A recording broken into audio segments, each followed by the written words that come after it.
आंखों से आंसू आ जाते थे भाई साहब, दिवाली नहीं मना पाते थे हम। झूठी दिवाली मनाते थे, हमें समझो। मैं अध्यक्ष हूँ, रोना आता है मुझे। इतना दुख होता था ना कि मतलब वनवास 14 साल काट के, उसके बाद 500 मुगलिया बाहर से आके हमारे देश में हमारे मंदिरों को तोड़ दिया। जिस सनातन संस्कृति से हम बाप की कदर करना सीखते हैं, माँ का पल्लू कैसे पकड़ना चाहिए, माँ बाप बहन भाई का भेद किस तरीके से होना चाहिए, किस तरीके से किसके साथ संबंध बनाना चाहिए, छोटे बड़ों का क्या लिहाज होना चाहिए, किसी वृक्ष या पशु को छेड़ना नहीं चाहिए, उनके अंदर जान होता है, यह सिर्फ हमारा धर्म सिखाता है। और उसी राह पे राजनीति की बात कहाँ आ गई? वह सिर्फ बीजेपी सरकार करे, क्योंकि बीजेपी सरकार के कुछ नेता बलिदान दिए भाई साहब, जेल काटे हैं। योगी जी के साथ अखिलेश यादव ने 84 कोसी परिक्रमा नहीं करने दिया। मैं जेल गया हूँ लखनऊ में, मुझसे पूछो, अगर 17 साल का युवा अपना करियर बर्बाद करके आर्मी की तैयारी कर रहा हो और राम भक्ति के लिए जेल काट रहा हो, तो सोच लो राम से कितनी आस्था होगी। और वहाँ राजनीति की बात ही नहीं। यही होता ना कि सबसे ज्यादा हिंदुओं की आबादी वाले आस्था का केंद्र जो प्रभु राम को माना जाता है, उन्हीं पे चोट क्यों होता है? हमेशा क्यों सवाल उठाए जाते हैं? चोट देखो, एक हिंदू ऐसा धर्म, अपने ही लोग उठाते हैं, हिंदू धर्म के लोग ही नहीं। हिंदू एक ऐसा धर्म है कि कोई गाली भी दे देता है ना, अरे भैया गाली क्यों दे रहे हो? और किसी के मजाक या उसके बारे में बोल को गला रेत के ऐसे खून पी जाएगा तुम्हारा। तुम स्वामी प्रसाद से लेके वहाँ कर्नाटक के मुख्यमंत्री के बेटे स्टालिन, इतना दुनिया भर का सनातन धर्म, हिंदू धर्म इसके खिलाफ बोलते गए, और हम सुनते गए, हम कुछ नहीं बोलते। हिंदू धरा है हमारी, धरा को, इस जमीन को जहाँ पैर रखते हैं उसको माँ का रूप मानते हैं। एक अनाज खेत में पैदा होता है, उसको भी हम कुछ ना कुछ अपना भाग्य की मानते हैं कि हमारे भाग्य से पैदा हुआ। एक बिजनेस करते हैं, पहले पूजा किए हुए बिजनेस की शुरुआत नहीं करते। सर, उस धर्म की बात पे कोई चोट पहुंचाएगा, बर्दाश्त नहीं होगा। सर क्या नाम है आपका? मेरा नाम आदेश राय है। देखो भैया जी, ये जो राम मंदिर बन रहा है ना, वो सिर्फ राम मंदिर नहीं बन रहा है, वो हमारे देश का द्योतक है। अच्छा। लोगों को ये समझना चाहिए, 500 साल की गुलामी के बाद वह एक ऐसी जगह जा रहे हैं। उनके माता पिता ने तो 14 साल का वनवास दिया। यहाँ के लोगों ने, यहाँ के लोगों की विचारधारा ने उनको 500 साल गुलाम रख दिया। एक छोटे से लोग आए, लेकिन अब वो रामलला आ रहे हैं तो ये भी तो कहा जाए कि राजनीति भी हो रही है, बीजेपी कर रही है। ये राजनीति क्यों ना हो? इसमें तो अच्छा ये होता, सारे लोग मिलके, सारे लोग एक उत्साह मनाते, पर्व मनाते, लेकिन वही लोग राजनीति कर रहे हैं। यह बहुत गलत कर रहे हैं। उनको यह समझ में नहीं आ रहा है, सनातन धर्म है, सनातन धर्म के संस्थापक हमारे श्री प्रभु रामचंद्र जी हैं। यह हिंदू के अलावा यदि किसी धर्म में यदि किसी का मस्जिद गिरी होती, किसी का मंदिर गिरा होता, या किसी का गुरुद्वारा गिरा होता, भाई साहब यहाँ पे दंगे हो जाते। एक छोटा सा वो पैगंबर के साहब के लिए बोल दिया गया कि उनका बाल हो गया, पूरे दुनिया में दंगे फैल गए। ये तो हमारा हिंदू धर्म है, सबको समावेशित कर लेता है।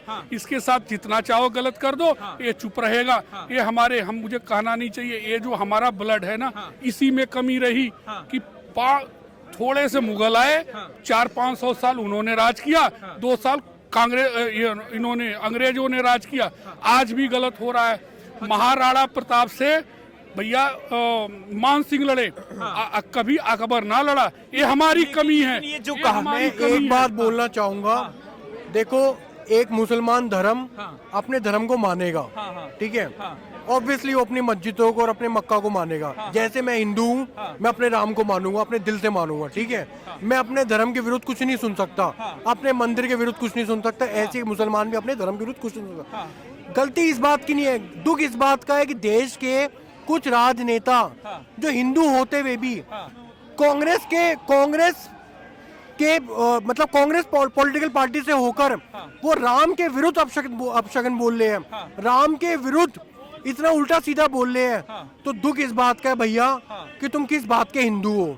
लेकिन ये सवाल जो उठाया जाता है कि राम मंदिर को लेकर अभी स्वामी प्रसाद मौर्य भी कमेंट कर रहे हैं कि कार सेवकों पर गोली चलाना सही है, सारी चीजें सही है। आपके हिसाब से क्या लगता है ऐसा? अभी कांग्रेस का नेता राहुल गांधी राम मंदिर नहीं आ रहा, अभी न्यूज में आ रहा है, राइट। कांग्रेस वाले राम मंदिर नहीं गए ना, सुन लेना, याद रखे, तुम सत्ता का ना अपना इतिहास ही भूल जाओगे। तुम कभी देश में कभी राजनीति कर नहीं सकते। अच्छा। क्योंकि मोदी ने ना, अगर राम मंदिर बना के सिर्फ ये नहीं कि अपने पार्टी का भला करा है, उसने पूरे देश के एक एक हिंदू आदि सनातन भाई बहनों की उन्होंने सेवा करी है। ठीक है चाचा, क्या नाम हुआ आपका? मेरा नाम मदन लाल सैनी। कहाँ से हैं आप? हम खेतरी झुंझुनू से राजस्थान से हैं। अच्छा, राजस्थान से। अभी राम मंदिर को लेकर बड़ा विवाद चल रहा है। सबसे पहले तो राम मंदिर का निर्माण हो रहा है, 22 तारीख को रामलला आ रहे हैं, क्या कहना चाहेंगे आप? रामलला आ रहे हैं तो सब सनातन धर्म का सम्मान है, आने चाहिए, ये आने चाहिए। अरे बड़ा विरोध भी हो रहा है, कह रहे हैं कि मंदिर की जिनको राजनीति चाहिए वो विरोध कर रहे हैं, वो विरोध कर रहे हैं, वो विरोध कर रहे हैं। राहुल गांधी कह रहे हैं कि इसकी जरूरत क्या बीजेपी राहुल गांधी को तो बोलने का नहीं पता, वो कभी क्या बोल देता है, कभी क्या बोल देता है। इनका कोई नेता ही नहीं है, इनका कोई नेता नहीं है। तो राहुल गांधी मोदी जी ने जो काम किया है उसका काम बोलता है। अब जैसे मैं काश्तकार हूँ, मेरे 6 महीने के मेरे को 6,000 रुपए मिलते हैं, बोलो मैं काश्तकार हूँ तो मेरा बीज खाद का तो काम चलेगा। इन्होंने सालों ने कब दिया? 64 साल में क्या दिया इन्होंने, ये बताओ।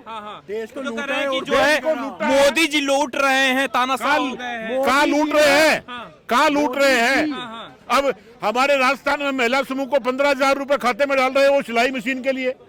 तो ये काम है कि नहीं है, क्या है? अच्छा, ये बताओ। ये कह रहे हैं कि जो है जो विपक्षी वाले दल है वो कह रहे हैं कि राम के नाम पे राजनीति हो रही है, इसलिए राम का मोदी नाम तो आस्था का केंद्र है, वो पूरे हिंदुस्तान का है, उसमें सब जात बिरादरी आ गई। ये सनातन का काम है, ये आस्था का केंद्र है। आस्था अपने पूर्वजों से चली आ रही, आज कोई नहीं तो है नहीं। बिहार के शिक्षा मंत्री हैं चंद्रशेखर सिंह, वो कह रहे हैं कि मंदिर जाने से गुलाम हो जाते हैं लोग, आप गुलामी मानसिकता हो जाती है। कोई मंदिर जाने से गुलामी मानसिकता नहीं, तो उनकी गुलामी मानसिकता हो रही है। उनको दिख रहा है कि हम विरोध किस लिए करें और कैसे अपनी नैया पार जाए। वो तो लूट के खा गए, वो लालू जेल में रह गया कितने दिन तक, अब वो दूसरा जेल में रह रहा है। तो इनका तो यही काम है। चाचा क्या लग रहा है कि 24 में अब क्या माहौल की मोदी कम से कम भी 400 सीटें पार होंगी। और राहुल गांधी के बारे में क्या होगा? राहुल गांधी का सफाया साफ हो जाएगा। कांग्रेस मुक्त भारत होगा। जो ये इंडिया अलायंस इन्होंने बनाया ना, मैं एक बात बोलना चाहता हूँ, ये मजाक कर रहे हैं देश का।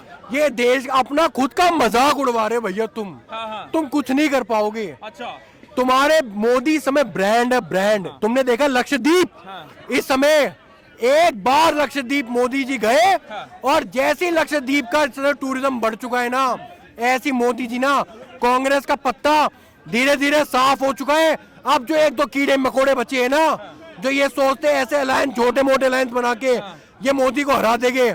आप ये बताइए कि 28 पार्टियां एक साथ आ चुकी हैं, अब कह रहे हैं कि मोदी को इस बार उखाड़ फेंक देंगे, क्या लग रहा है इस बार? कुछ नहीं होगा इनसे, कुछ छोड़ने वाला नहीं है इनसे। जो उखाड़ मोदी जी ने देंगे। जो काम कर दिया ये खुद ही उखड़ जाएंगे। उखड़ जाएंगे? हाँ, और क्या? ऐसा क्या कर दिया है? बचेंगे नहीं।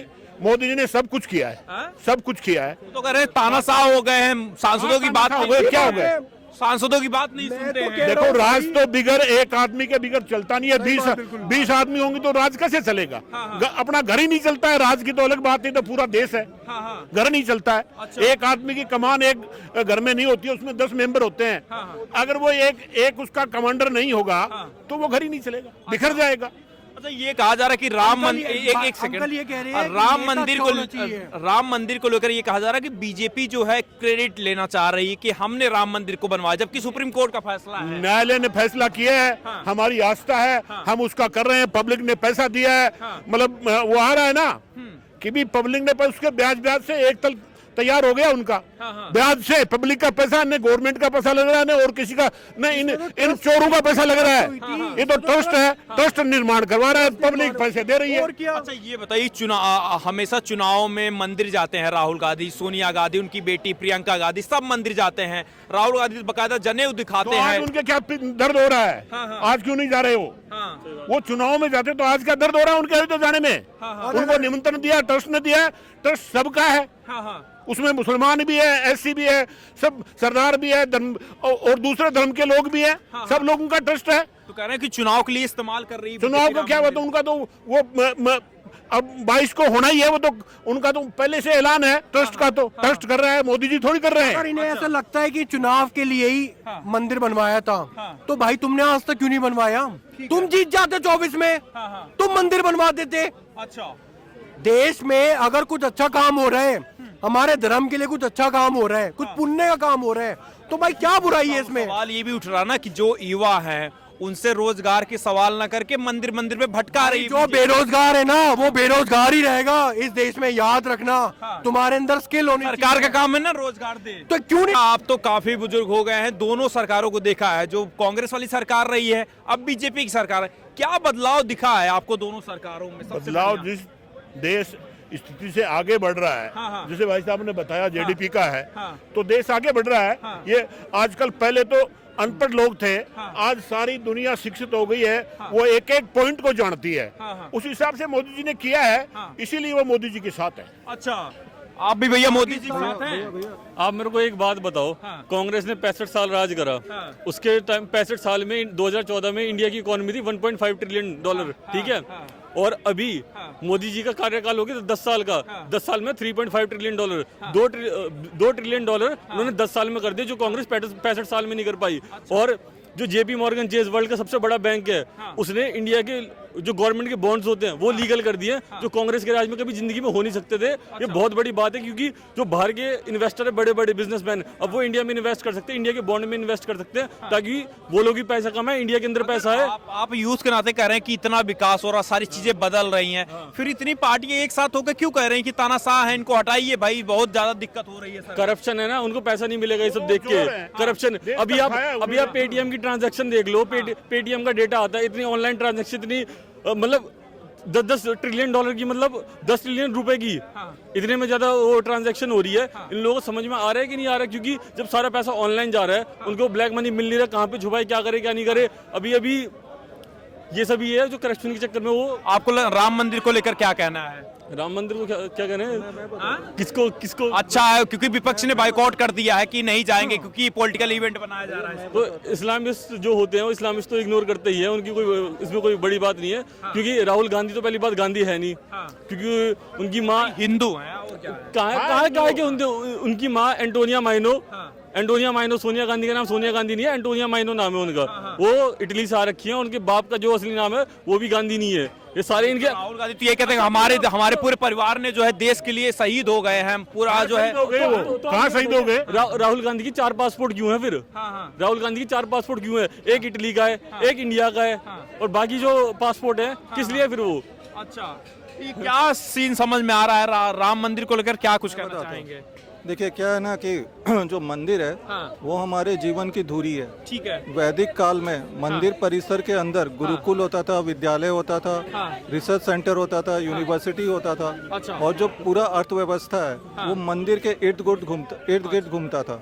और इसके अलावा जो पूरे देश से, पूरे विश्व से लोग इन गुरुकुलों में पढ़ने के लिए आते थे। तो इसका मतलब आप मानते हैं कि शॉर्ट में कि राम मंदिर से फायदा है, इकोनॉमी जो है बदलेगी? सिर्फ राम मंदिर से फायदा नहीं है, हमारे देश में जितने मंदिर हैं सबसे फायदा है। और जो सरकारी नियंत्रण है मंदिर पे, जो मंदिर का सारा पैसा सरकार लेती है, सरकार को उसको फ्री कर देना चाहिए। उस मंदिर में खरबों का चढ़ावा आता है। अगर ये सरकारी नियंत्रण अगर सरकार हटा लेती है तो कुछ ही महीनों में हमारे देश में हजारों हॉस्पिटल, स्कूल, कॉलेज, यूनिवर्सिटी बन जाएंगे। चाचा ये आपसे जानना चाहिए, एक लास्ट सवाल रहेगा, आपको राम मंदिर से लग रहा है कि जितनी राजनीति कर रही है विपक्षी दल, इनको बेड़ा पार लगाएंगे आप लोग 2024 में? इनका बेड़ा पार कहीं भगवान ही नहीं नमा सकते। भगवान को नहीं मानते तो इनको बेड़ा पार कैसे होगा इनका? ये तो डूबे हुए चोर है। अच्छा। अपनी वो चोरी छुपाने के लिए कर रहे हैं। अब वो 351 करोड़ रुपए एक जगह पैसे थे, वो देश का पैसा ही तो कहाँ से आ गया? मेरे इस बात का जवाब दो आप। कहाँ से आया इनके पास पैसा? इनका सांसद था, तीसरी बार सांसद है वो कांग्रेस का।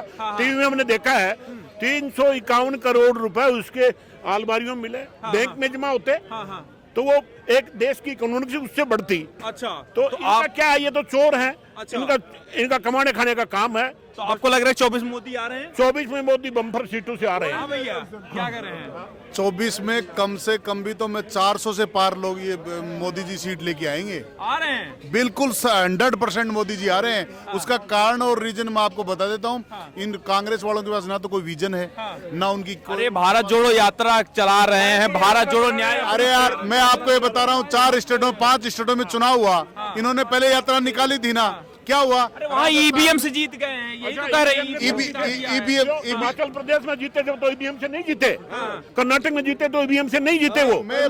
वो तो, और अब वो पंजाब में जीते ईवीएम से। पंजाब के क्या हुआ? पंजाब में क्या हुआ? पंजाब में ईवीएम थी क्या? जब तो ये कह रहे हैं कि ईवीएम ठीक है, और पंजाब के अलावा जब इनके खिलाफ चुनाव वो रिजल्ट आता है तब ये कहते हैं कि ईवीएम में गड़बड़ है।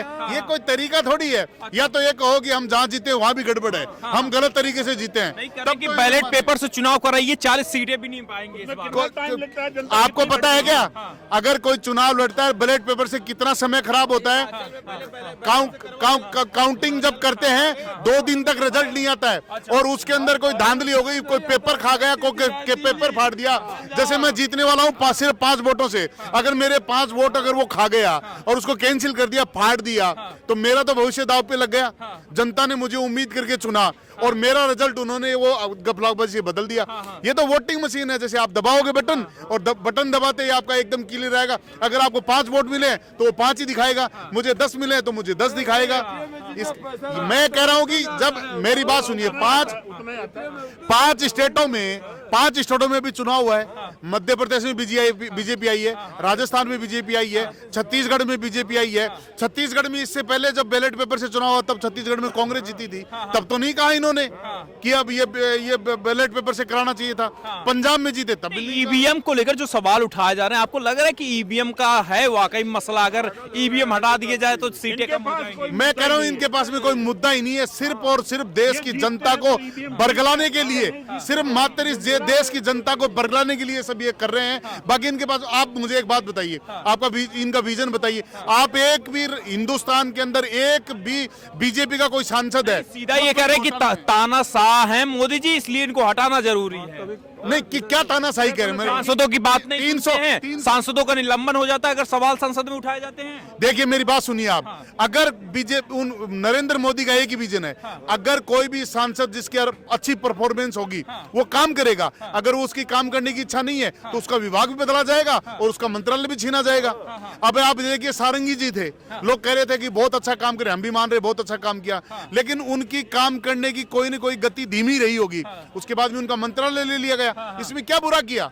अगर मैं काम करूंगा और मैं अच्छे तरीके से अगर परफॉर्मेंस देश को देना चाहता हूं और मेरा काम विजन मेरा वही है, तो मुझे मोदी जी रखेंगे। राहुल के बारे में क्या ख्याल है, आप बताइए। मैं कह रहा हूँ कि राहुल का तो दिमाग सटक गया। बिल्कुल इनके पास में है ना, राहुल के अलावा कोई नेता है क्या इस देश जो? के अंदर? अरे हम गिना रहे हैं आपको, अरविंद केजरीवाल, इतने गठबंधन के नेता साथ में आ गए हैं। अरविंद केजरीवाल ले लीजिए, उधर लालू जी के बेटे तेजस्वी यादव हैं, कितने नेता आपको गिनाओ? अरविंद केजरीवाल, उद्धव ठाकरे, सारे नेता ही नेता हैं।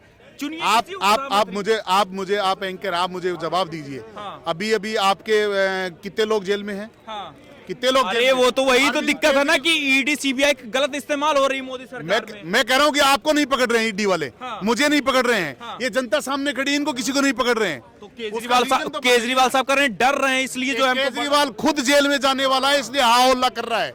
आप केजरीवाल के सारे वीडियो पहले के देखिए, इसने ये कहा कि सारे ही चोर हैं, कांग्रेस भी चोर है, बीजेपी भी चोर है, सपा भी चोर है, बसपा भी है, सब कुछ चोर हैं। और अभी वो कह रहे हैं कि अब सारे चोर मौसेरे भाई सारे इकट्ठे हो जाओ, एक दूसरे को बांट डाल रहे हैं, जपिया लगा रहे हैं कि आप मेरे हैं, आप मेरे हैं। और इनको सिर्फ अगर कोई डर लग रहा है तो सिर्फ बीजेपी से लग रहा है, इसके अलावा डर बताइए कहाँ? मोदी जी में ऐसा क्या, इतना क्यों सब साथ में एक साथ आ गए हैं? मुझे एक बात बताइए, मोदी जी ने इस देश के लिए अपने परिवार को छोड़ा, अपनी बीवी को छोड़ दिया, अपने भाई बहन को छोड़ दिया, उसने देश के लिए, आपको पता है आप रुकिए, जो कह रहे हैं कि जो बीबी को नहीं संभाल सकता वो देश को क्या संभाले? आप मेरी बात सुनिए, ऐसे महापुरुष बताता हूं आपको, उनके नाम गिनवाता हूं जिन्होंने पहले अपनी उस जमाने में अपनी बीबियां छोड़ दी थी और देश को उस ऊंचाई तक ले गए, आध्यात्मिक उन्होंने शिक्षा प्राप्त की और देश को बताया कि अब क्या चल रहा है देश के अंदर। अब कितने नाम गिनाऊं मैं आपको? ये कोई बात, जैसे मान लीजिए मेरा एक विजन है और मेरा एक बेटा है और मेरा बेटा बड़ा हो गया और वो बड़ा काम कमाने खमाने लायक हो गया, उसके बाद में मैं तय करता हूं, पहले जीवन को 4 भागों में बांटा गया था, पहले बाल्यावस्था, फिर उसके बाद यौवनावस्था, फिर उसके बाद में काम वाली और फिर उसके बाद वानप्रस्थ होता था ना पहले। तो आप मान लीजिए कि मोदी जी वानप्रस्थ आश्रम में हैं और वो इस देश को सिर्फ एक दिशा देने के लिए हैं